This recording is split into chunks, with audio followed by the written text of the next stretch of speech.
Reduce is a method that allows you to go through an array, and what it does is take all of the elements in that array and it returns one single value. So for instance, you want to do some kind of arithmetic on a number array, which I have right here. What I will need to do is just take this numbers array, come into here, and type reduce. But I'm not done. I have to give it the thing that's going to do the evaluation.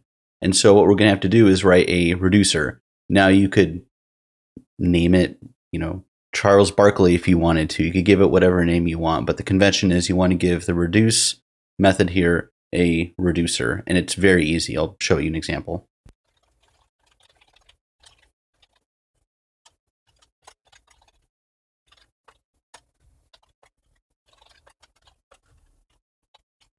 So all we're doing right here, and I'm console logging this out so it's visual. I'm a pretty visual person.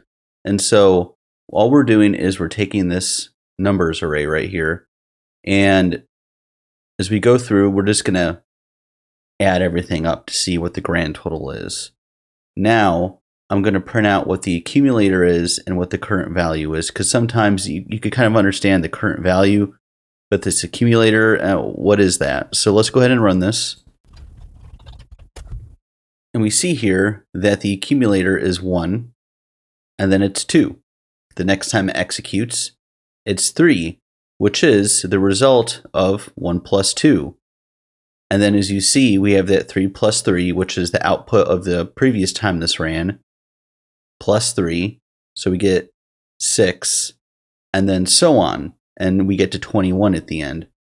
But that's not all. Let's add another argument in here. And let's do 10. What does this do? This will add 10 to our value. So say we want to have a base starting number for whatever reason it may be, we could do that as well.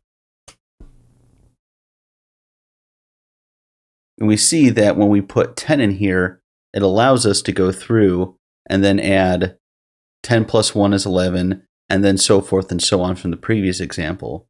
So maybe there's some reason you want to have a starting value or it matters to you and your business needs, but this is the basic way to use reduce. If you like this, subscribe, all that other jazz. I'll check you in the next video.